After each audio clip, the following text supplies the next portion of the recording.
sommes-nous pour que tu daignes penser à nous, Seigneur? Nous n'étions rien, nous n'avions rien, nous ne ressemblions à rien, notre avenir ne ressemblait à rien. Mais toi, Seigneur, tu as porté sur nous tes regards de grâce. Tu nous as regardés et tu as dit que nous valions la prunelle de tes yeux. Alors depuis ton trône, tu es descendu jusque dans la boue de la terre afin de nous sortir de la boue du péché, de la boue dans laquelle nous étions en train de traîner. Tu n'as pas regardé à ta gloire, mais tu es descendu et tu t'es livré pour nous. Alors qui sommes-nous pour ne pas t'acclamer en ce soir? Qui sommes-nous pour ne pas élever le roi des rois, le Seigneur des seigneurs? Tu es sur le point de saisir une victoire dont tu n'as pas idée. Alléluia. Gloire à Dieu. Amen. Et on a un homme de Dieu qui n'est plus à présenter. Et je sais que le nombre de personnes que nous sommes là, connectées en ligne et dans toutes les salles, c'est une soif. Reçois la parole pour être changé, pour être transformé. Si tu mets ces choses en application, certainement, sûrement, certainement, écoute en disant je vais appliquer, écoute en disant je vais changer, écoute en disant en toi-même ça va changer ma vie. Écoute avec la soif de quelqu'un qui va changer. Amen. Donc celui qui va te parler de la part du Seigneur, qui te dit comment on renverse les forteresses, il sait de quoi il parle. Je t'en supplie, écoute et applique. Sous vos ovations, nous recevons le pasteur Yvan Castanou.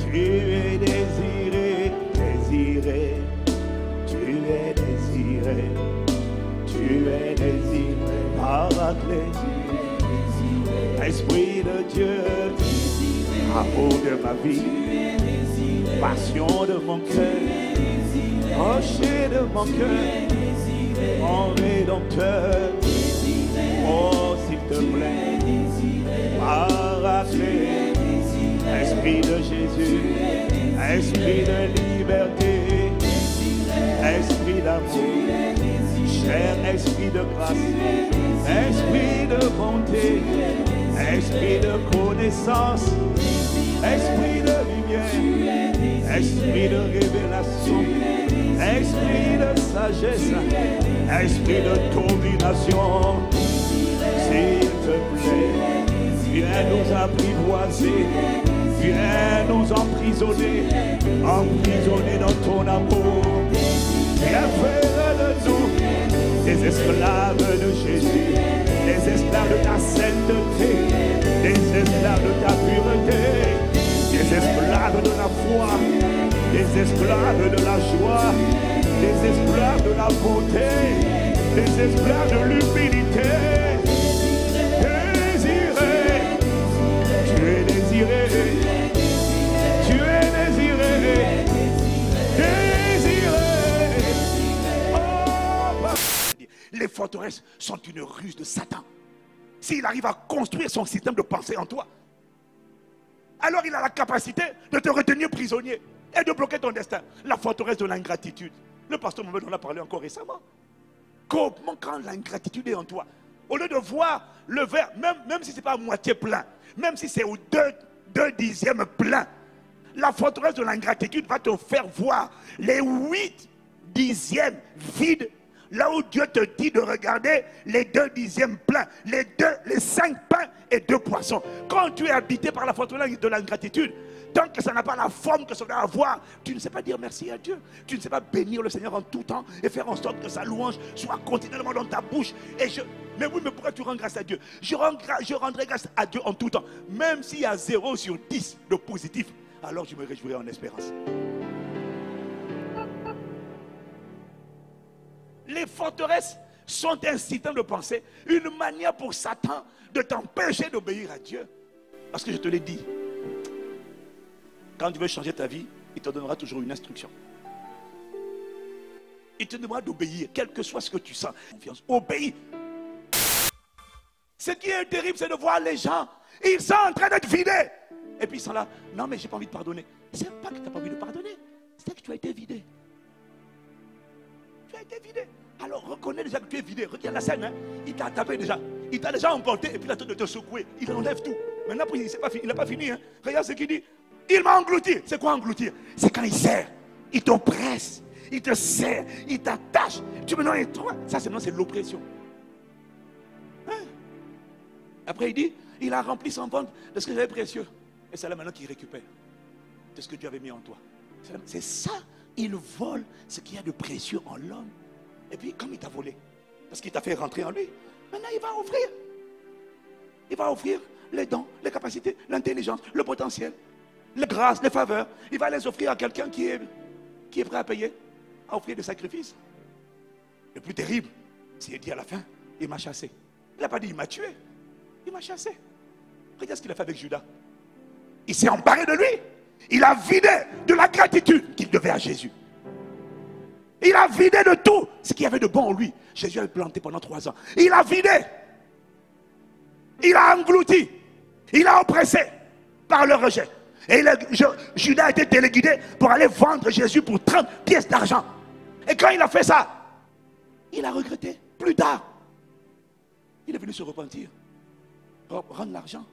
Allez, dégage. Qu'est-ce qu'il a fait? Il a chassé. Tu es un bon à rien. Allez, dégage. Il n'a même pas eu besoin de le tuer. Il allait se tuer tout seul. Pris par l'amertume, le regret. Le regret. Alors, si tu comprends que tu vas croiser quelqu'un qui est en colère contre toi, et dans leur motivation, c'est de... Alors, qu'est-ce que tu fais?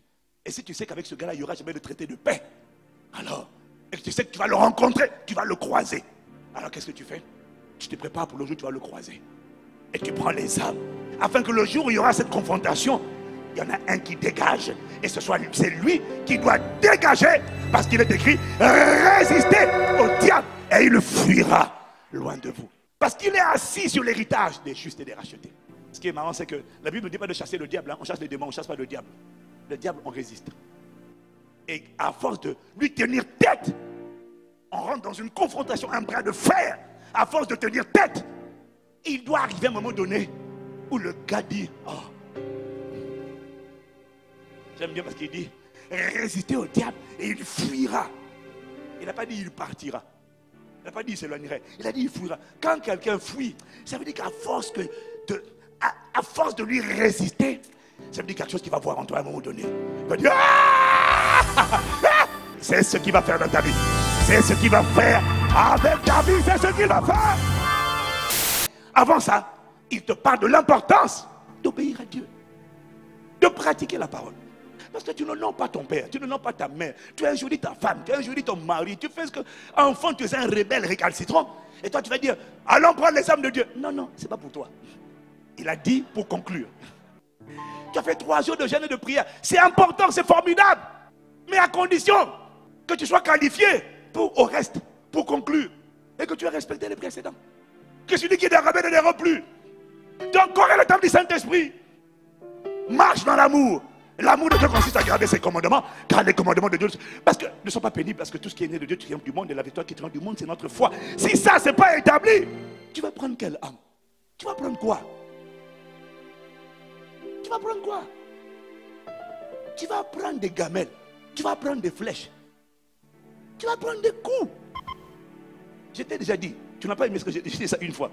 Mais vous restez avec le petit démon que tu vois là, qui t'oppresse, plutôt que de faire venir cet autre plus méchant que lui.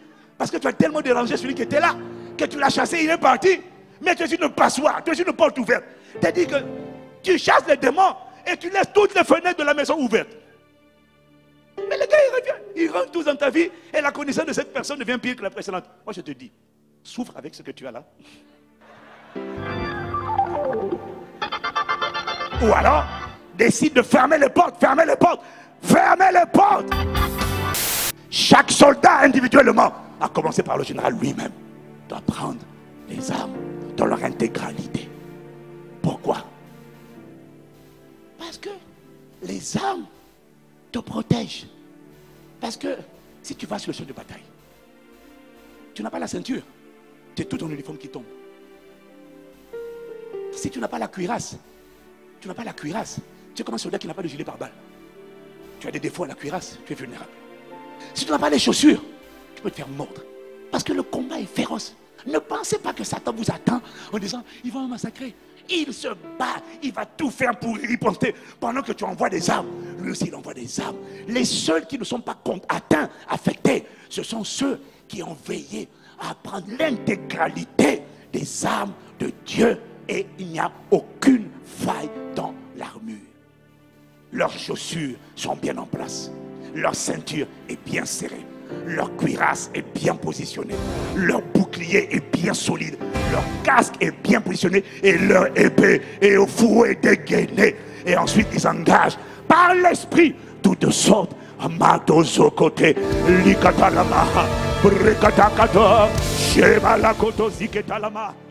Il y en a, ils sont arrivés. Ils n'avaient pas le zèle à leurs chaussures. Ils sont venus pour le programme de l'église, pour le programme de prière. Mais ils ne servent pas Dieu. Ils n'évangélisent pas. Ils ne se rendent pas utiles. Ils sont égoïstes. Ils sont égocentriques. Ils ne pensent qu'à eux. Leurs chaussures sont vides. Et puis ils viennent en disant, je vais m'associer aux jeunes de prière. Maman. Tu veux t'associer aux jeunes de prière? Hein? Sans les chaussures du zèle. Il y en a, ils viennent. Mais le bouclier de la foi n'est pas établi. Ils ont la foi. Mais le problème, c'est qu'ils n'ont pas une foi ferme. Ils ont une foi qui dure aujourd'hui. Parce qu'il y a une révélation de Dieu qu'ils n'ont pas. Exactement comme Abraham. Il croit aujourd'hui. Et quand il a vu Dieu, il a parlé avec Dieu. Sarah, sa femme, lui dit, Abraham, couche avec Agar. Fais-moi un enfant. Alors qu'il vient d'entendre Dieu, hein, il dit d'accord, comme tu as dit, sa foi n'était pas ferme. C'est seulement à partir de Genèse 15 que la foi d'Abraham est devenue inébranlable. Lorsque Dieu s'est révélé à lui, et Dieu lui a dit, Abraham, je suis le Dieu Tout-Puissant. On m'appelle El Shaddai. Marche devant ma face et sois intègre. Avant ça, Abraham était instable dans sa foi, dans son cheminement. Mais quand il a eu la révélation de El Shaddai, il a eu deux révélations. Il a reçu la révélation de Dieu. Il a reçu la révélation que Dieu. Oh, Payalama. Dieu redonne la vie à ceux qui étaient morts. Il a cru ça.